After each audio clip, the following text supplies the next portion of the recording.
আসসালামু আলাইকুম। বড় বড় ছক্কা মারা, শটের রেঞ্জ বৃদ্ধি পাওয়া কিংবা শটের পাওয়ার বিল্ড আপের জন্য অনেকগুলো বিষয় সম্পর্কযুক্ত। তার মধ্যে একটা খুব গুরুত্বপূর্ণ বিষয় নিয়ে আজকে কথা বলতে চাই এবং সেই গুরুত্বপূর্ণ বিষয়টা হচ্ছে হ্যান্ড সুইংয়ের জায়গাটা। আমার এক ছোট ভাই কিংশু খুব রিসেন্টলি আমাকে একটা এক্সাম্পল দিচ্ছিল যে কার্লোস ব্রেথওয়েটের একটা ভিডিও কিন্তু খুব রিসেন্টলি ভাইরাল হয়েছে এবং সেই ভিডিওতে দেখা গেছে যে হেলমেটটাকে ছুঁড়ে মেরে দেন সেই হেলমেটটাকে কার্লোস ব্রেথওয়েট ছক্কা পেটাচ্ছেন। খুব ইন্টারেস্টিং একটা ব্যাপার খেয়াল করে দেখবেন, ওই যে হেলমেটটাকে তিনি ছক্কা পেটাচ্ছেন তিনি কিন্তু এইভাবে ছক্কা মারছেন না।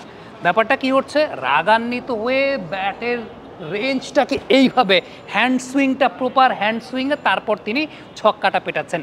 ঠিক যেমনটা আপনি রিলেট করতে পারবেন গলফের সঙ্গে। একজন গলফার যখন গলফ বলে হিট করেন তখন তিনি কিন্তু এইভাবে হিট করেন না, তিনি কি করেন একদম হাতের পুরো রোটেশনটা বা হ্যান্ড সুইং পুরোটা করে তারপর তিনি সেই গলফের বলটাকে হিট করে থাকেন। সো ক্রিকেটের ব্যাট সুইংটা বা বড় শটের ক্ষেত্রে ব্যাট সুইংটা আসলে খুবই ইম্পর্ট্যান্ট একটা জায়গা, যেটা আপনার শটের রেঞ্জ বৃদ্ধিতে কিংবা আপনার শটের পাওয়ার বৃদ্ধিতে খুবই উপকার সাধন করবে বা খুবই গুরুত্বপূর্ণ একটা বিষয়। কারণ আপনি যখন এই ফুল রোটেশনটা করবেন আপনার আর্ম স্ট্রেচটা অনেক বেশি হবে। আপনি এক্সাম্পল হিসেবে কিন্তু একটা গুলতিকে চিন্তা করতে পারেন যে একটা গুলতি আপনি যত বেশি টানবেন, মানে যত বেশি স্ট্রেচ করবেন, তত বেশি সেটা অনেক দূরে গিয়ে পড়ার সম্ভাবনা থাকবে বা তত বেশি সেটা একটা এলিভেশন পাবে। ঠিক তেমনিভাবে ব্যাটিংয়ের পাওয়ার হিটিংয়ের বেসিকের জায়গাটাও ঠিক ওই রকমই, যে আলটিমেটলি আপনি যত বেশি আপনার হ্যান্ড সুইংটাকে, বিশেষ করে আপনার ব্যাক হিপের পেছন দিক থেকে আপনি যত বেশি হ্যান্ড সুইংটাকে করতে পারবেন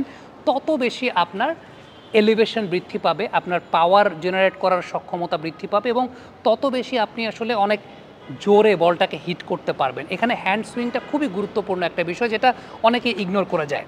এখন এক্ষেত্রে যে প্রবলেমটা আসলে হয় সেই প্রবলেমটা ম্যাক্সিমাম ক্ষেত্রে যা তা হচ্ছে ম্যাক্সিমাম ব্যাটসম্যানের যে দাঁড়ানোর সেট আপটা, আমরা যদি একটু সাইড অ্যাঙ্গেল ভিউ থেকে খেয়াল করে দেখি, ম্যাক্সিমাম ব্যাটসম্যানের দাঁড়ানোর যে সেট আপটা সেই সেট আপে হ্যান্ড পজিশনটা থাকে কোথায়, ফ্রন্ট লেগের সঙ্গে পাশাপাশি, অর্থাৎ আপনার যে সামনের পাটা আছে সামনের পায়ের সঙ্গে একদম ক্লোজ পজিশন বরাবর থাকে। সো এক্ষেত্রে যে বিষয়টা হয়, যখন আপনার ব্যাটসম্যান ব্যাক অ্যান্ড অ্যাক্রস মুভমেন্টে গিয়ে শটে যাচ্ছে, হ্যান্ড সুইংটা কিন্তু বড় হয় না, লিভারটা কিন্তু খুব একটা বড় হয় না।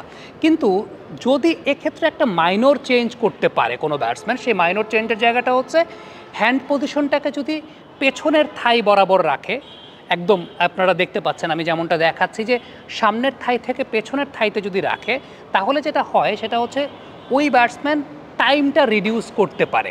মানে হ্যান্ড সুইংটা যখন সে করছে, প্রপারলি হ্যান্ড সুইং করার টাইমটা সে পাচ্ছে। নর্মালি যেটা হয় যে ক্রিকেটে এত গতিময় একটা খেলা এবং যখন বল আপনার কাছে খুব দ্রুত গতিতে আসছে, আপনার হাতের অবস্থানটা যদি সামনের থায়ের দিকে থাকে, বল এত দ্রুত গতিতে আসবে আপনি কিন্তু হ্যান্ড সুইংটা প্রপারলি করার টাইমটা পাবেন না, ওই টাইমটা ম্যানেজ করতে পারবেন না। সো এই যে ছোট্ট এই সময়টুকুকে ম্যানেজ করার জন্য যদি আপনি আপনার হাতের পজিশনটাকে ওই সেকেন্ড থাই অর্থাৎ আপনার পেছনের থাই বরাবর রাখেন, তাহলে আপনি হ্যান্ড সুইং করার জন্য প্রপার টাইমটা পেয়ে যাচ্ছেন, কিংবা আপনার হ্যান্ড সুইং লিভারটা বড় হওয়ার জন্য সম্ভাব্যতা বৃদ্ধি পাচ্ছে বা সম্ভাবনার জায়গাটা বৃদ্ধি পাচ্ছে।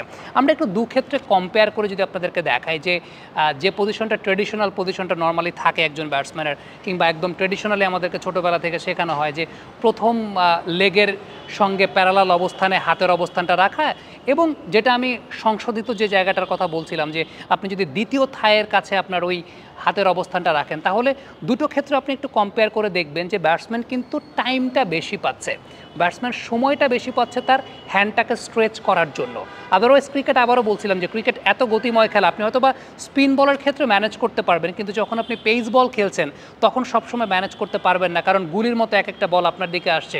সো ওই জায়গাটাতে এই ছোট্ট একটা ফাইন টিউনিং আপনি চাইলে আপনার প্র্যাকটিস মেথডে যুক্ত করে দেখতে পারেন, কিংবা যারা হয়তো বা একটু সামনের দিক থেকে তার হাতের পজিশনটাকে রাখছেন, অর্থাৎ সামনের পায়ের সঙ্গে প্যারালাল অবস্থাতে বা সামনের থাইয়ের সঙ্গে প্যারালাল অবস্থাতে হাতের অবস্থানটাকে রাখছেন, তারা যদি একটু ছোট্ট একটা ফাইন টিউনিং করে দেখেন যে আপনি পেছনের থাইয়ের সঙ্গে প্যারালাল অবস্থাতে যদি আপনার হাতের পজিশনটা রাখেন, সেক্ষেত্রে আপনি আপনার নিজের জায়গা থেকে পরিবর্তনটা কি দেখতে পাচ্ছেন?